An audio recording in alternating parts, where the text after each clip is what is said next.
Hi, and welcome back to Module 4. My name is Vikram Panchal, and today we're looking at a very interesting topic that I've called No Regrets.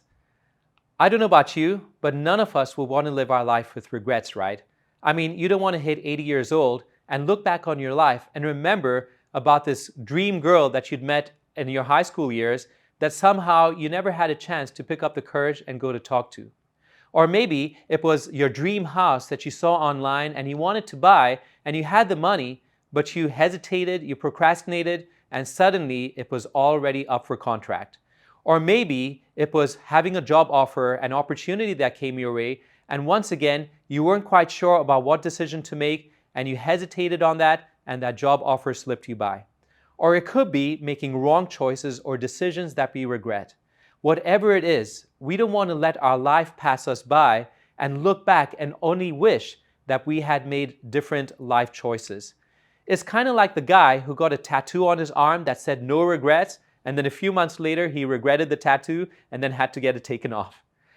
The truth is, in the 1960s, there was a lady by the name of Edith Piaf. And you may not have ever heard of her. I didn't until I heard about her story. But Edith Piaf became an international success after releasing a song in France that was called No, I Regret Nothing. Now, my French is not very good, so I just had to do the crude translation into English, but it was very, very popular. It became the anthem in France, and she shot to superstardom. But what a lot of people don't realize about Edith's life is that her life was lived full of regrets. She, because of all the fame that she had experienced, she became addicted to morphine and alcohol. By the age of 17, she was in a relationship where she had a child, and she abandoned the child at the age of 2, and a few months or few years later, that child sadly passed away due to neglect. It also happens that in one of the marriages that she had, and she had quite a few, but in one of those marriages, she took that ex-husband to make him into debt for several millions of dollars. Until the last year of her life, and she died at the age of 47, she looked back on her life, and because of all the abuse she had put her body through, this is what she said. She said, everything you do in this life, you pay for. Did Edith Piaf have regrets? She had a lot of regrets.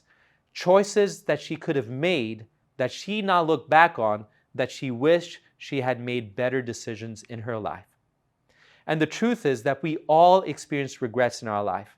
We don't want to look back and regret the decisions that we've made, how we've treated other people, and even not being able to follow the will of God in our life and not fulfilling the core mission, the calling that He had for our life. Here it is, and I'm going to share with you some key steps over the next 2 modules in how you can live your life without any regrets, even though you cannot predict the future. The first thing I want to share with you is about planning really, really well. What do I mean by this? Well, the Bible actually gives us the best time management plan to planning your time well. In Exodus chapter 20, verses 8 to 11, God Himself says, in the 10 Commandments, 6 days you shall labor and do all your work. But the 7th day is the Sabbath of the Lord your God. In it you shall do no work. Now, a lot of people like the idea of a day off. And so they like the idea of having the 7th day as a rest day. But they don't realize that God has actually equally commanded us to work on the other 6 days of the week. So what is God telling us holistically in this commandment? He's saying to really experience the joy and the benefit of the rest day that God calls the Sabbath, which is literally translated in English as rest. To enjoy the maximum benefit that the Sabbath rest brings, He says we need to plan our time well and work hard in the other 6 days, so that while we manage our time well for our week, we can really experience the joy of the rest that God has gifted to us every single week. And so if you look at this, the best way to manage our time well is to consider looking at our life to all the responsibilities that we are currently pursuing. I heard this analogy that I'm going to share with you today that I think is going to be very effective. Imagine if you have a jar, and outside of that jar, you have on your table big rocks, some pebbles, and then a whole bunch of sand. Now, how you choose to fill up that jar is really your choice. I made the mistake in times past to fill it up with sand and then put the pebbles in and then the big rocks. But guess what? With all the material that I had, the big rocks did not even fit into the jar because the sand was filling in everything. But when I flipped it around and I put the big rocks in first, and then I put the pebbles, and then finally I put the sand, guess what? Everything on my table was able to fit neatly into that container. What does that teach us? If sand is like the time fillers in our life, the things that are unnecessary, the things that waste our time and are not adding any value to our future life goals, to the calling that God has for our life, chances are we will never be able to have the time to fulfill God's higher purpose for our lives. We'll be running helter-skelter, running here and there, trying to fulfill everyone's desires, everyone's wishes, but never focusing on the core mission that God has for our life. And the truth is, if the big rocks don't go in first, they're not going to fit in later. So how do we plan our weekly schedule and even more microscopically, our daily schedule? I'm going to be sharing with you how I plan my day. And this for me has been a fail-proof method for many years that has been incredibly helpful to pursuing my dreams, to doing all the things that I love to do, and to have a life filled with joy and to have a life filled with purpose, just like I shared with you in Module 1. Well, this is how I split my day. When I wake up first thing in the morning, usually early in the morning around 5 a.m., the very first thing I do is to focus on the things that are most important to me, the things that are going to help me to navigate my life through to achieve my life goals. The very first thing I will do is spend time in prayer and spend time in the study of God's Word so I can hear God's voice speaking to me to navigate me through what I need to do for that day. What I will also do, and something very important for my work, is preparing my messages. As a pastor, I have to present and share sermons. And as I have that focused, undivided time first thing in the morning with no distractions around me, I'm able to give my very best attention, my very best focus on the tasks that I call the big rocks, the things that are the most critical, that are the game changers for my work, for my family, and in my time with God.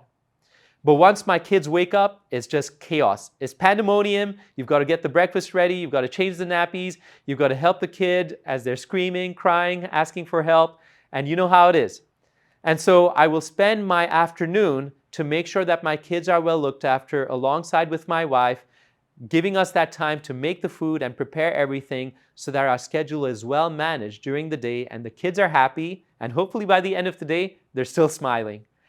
So this is how I spend my afternoon. I will spend it with my kids. I will use it for giving Bible studies, which is just maybe for an hour during the day. And then we will also use it for small things like grocery shopping, essential things that need to be done that I call the pebbles. These are essential things that you cannot navigate through without achieving, but it's not fulfilling the long-term goals that you have for your life. But it is still critical. In the evening, I will then focus on some of my daily responsibilities combined with focusing on the long-term goals that I have to do. So for example, I'll have Bible studies, I'll have a church meeting, I'll be preparing training material like this one on multiplying your time. Whatever I have, if I have that time, I'll be focusing on either my daily responsibilities or moving towards my longer-term goals. And when I find that I've got gaps in my time, for example, I've planned my whole weekly schedule. I know what my appointments are. I know who I'm going to be studying the Bible with. I know whether I've got to go to the dentist or maybe sharpen my chainsaw. And yeah, I've got to cut wood because I live in the countryside. Whatever your responsibilities may look like, you know what your tasks are.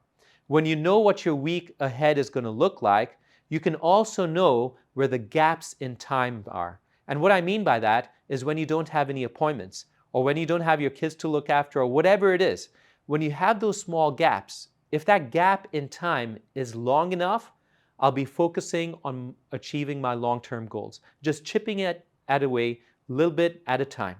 But if I know I've only got a few short, fleeting moments, that's when I will check my WhatsApp messages, maybe my emails, maybe my text messages, and respond to people. That's what I call the time fillers, the things that are not essential and things that most people will spend a lot of time on their phone, checking their messages, that really don't contribute or add any value. You know, I heard it being said on a podcast one day that by very high achieving leaders, they actually shocked me. This is what they said. They said that because they manage their time so well and they're so disciplined, they realized that even though they could be entrepreneurs, even though they could be running multi-million-dollar businesses, or even they could be pastors of mega churches, they actually say the same thing, all of them. They said that in order to get through their day, they only need to check their phone maybe once or 3 times a day to not miss anything urgent. Now let me say that again. To get through your whole day, you only need to check your phone maybe once to 3 times during your working hours. Now, why is that important? Because if we're spending most of our time looking at our phones, seeing if anyone still remembers us on Facebook or Instagram or TikTok, then we're going to be spending a lot of time wasting it on things that are not necessary. But if you know that you don't have to worry about what other people are doing, then you will choose to focus that time on things that are critical, essential to fulfilling your life calling. And this is how I heard it. It's kind of like laying bricks. If you've ever laid bricks before, I haven't, but I've seen people lay bricks. You're just doing it a brick at a time. And that's all it takes. In the morning time, when you wake up and you're focusing on your long-term goals, all you need to do is, I've just laid 1 brick for today. When you wake up the next day, you're focusing on your life goals again. You then set the next milestone. You're just laying down another brick. You don't need to do too much in one day and cram yourself. That's a mistake a lot of people make. But when you choose to just do it a little bit at a time, day by day, you'll be surprised as you look back over the weeks and months to come, how much ground you've really gained. And chances are you'll be far ahead of anyone else around you. It's a secret that I discovered and has been incredibly helpful for me. And here's the thing. Many people say, well, I don't feel inspired to be writing my sermon. I don't feel inspired to be writing the next best-selling book. I don't feel inspired to be reading a parenting book or doing training to know how to look after my kids. Whatever it is that's essential for your long-term goals, a lot of people say, I need to feel inspired to do it. I don't feel like doing it right now, so I'll just skip it and do it the next day. The truth is that inspiration comes not before, but in the doing of the work that leads to your goals. And this is the case. The moment you open up your laptop or whatever device you need to be able to start writing your sermon or writing your book or whatever it is that you're working ahead towards achieving your life goals, the inspiration really comes when you start to do the work, and you'll find that creativity starts to flow in and you're getting all these new ideas, and suddenly you're typing away faster than you thought. You're able to make a lot of progress. Little bit by little bit, you're able to reach your goals. And just like I heard once it being said, the journey of 1,000 miles begins with 1 step. When you take that step day by day, you'll be surprised how far you climb. The second thing I want to share with you is about setting a pace. What do I mean by this?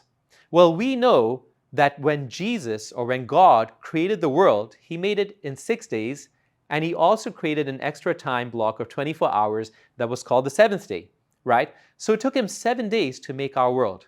Now here's my question to you. Isn't God all-powerful? Couldn't He have just spoken all of creation and done it all in just 1 day and bang, called Himself the most efficient genius in all the universe and retired and not even have to work for the rest of the 6 days? So why did God plan His time so methodically and so carefully so He divided everything little bit by little bit over the 7 days?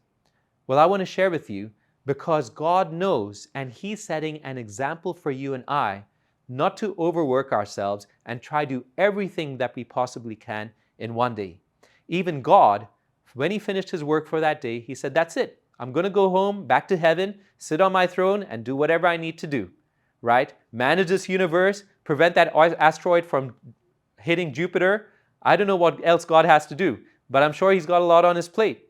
Whatever it is, God knew that He just needed to dedicate the time that He needed to achieve the most important task for that day. And once he set that limitation, he came back the next day and he continued to work and work until he got through his entire project of building our world and the ecosystem and everything else that this complex world involves, including creating you and I in those 7 days. God is a genius. Let's follow God's plan for success, and we will be successful too. Here's the thing. What God wants us to learn is that multiplying time is not only about efficiency, doing as much as you can in the least amount of time, but also enjoying yourself in the process of everything you're doing. God wants us to live an enriched life. He wants us to experience the joy that comes with family. He wants us to experience the joy of getting out in the outdoors, doing some gardening, going on a hike with our family, or maybe with people in our church or the community organization you're part of. He wants us to experience the joy of social networking, not just virtually, but also physically, by spending time with people in small groups, studying the Bible together, getting out and hanging with people in your community, going on walks, whatever your personal interest is. God invites us to not just be so focused on our work that it overwhelms us and cripples us and leaves us with no time for anything else. He wants us to live a balanced life so that your life can be enriched, and at the same time, you're moving towards achieving the calling that God has for your life. It reminds me of the story I heard from 1911, and it was the race to the South Pole. It was the race of that year, and as you know, there's many different competitions that are happening all through this world of what kind of discoveries man can come up with. But in 1911, two nations were dueling it out. One was Norway and one was England. They were all fighting to get to the South Pole first so that they could be the first to lay their nation's flag. But both of them used very different strategies. Interestingly enough, England used the strategy of trying to get as far as they could in a given day so that once the day ended, they could look back and give themselves a pat on the back for how far they had walked. And once the blizzards hit the next day, they would just stay put and not move until the blizzards went. And once the blizzards were clear, it was nice and sunny, then they would keep walking until they walked as far as they could until the next day. Seems like a great strategy, and it's probably a strategy that you and I would probably follow. But when it came to Norway, they had a very different strategy in place. They set limitations on themselves, but they also set goals so that every single day they walked the same amount. Whether it was sunny or whether there were blizzards, they would walk that identical amount every single day. And the truth is that even if they reached their goal of reaching the certain amount of kilometers that they needed to walk that day, even if they reached that goal earlier than they expected, they would not walk any further to make up on time. Once they hit that goal, they would finish for that day and they would just camp, because they knew that if they walked too far, they could be too far from a supply station, and if they were hit by a blizzard and they were not in the position that they knew they were supposed to be, they would be totally snowed out and maybe starved to death. Well, the truth is that at the end of that race, Norway made it first to plant their flag on the South Pole, whereas sadly, the entire British team perished in the ice. Norway was so strategic that they were even able to predict at the start of the race how long it would take them to reach the South Pole and how long it would take them to get back. And they met their goal perfectly. Not because they tried to do as much as they could on every single day, but because they set limitations. And they did the best that they could on a given day and set aside the rest for the days to follow. The truth is that we all want to arrive at the end of our life, not worried, not panicking, not exhausted. We want to arrive at the end of the race, joyful, exuberant, happy, excited, because we know that we've used our time on this earth to fulfill our calling, to live it to the calling that God has for our life, and also to live it in a way that's blessing others and living it to the highest purpose that God has designed us for. I hope you've enjoyed today's module, and in the next module, I'm going to be sharing with you some more hyper-practical ways in how you can buy back your time and continue to live your life with no regrets so that you can make the choices that will make an impact in your life and in the lives of others. I'll see you then.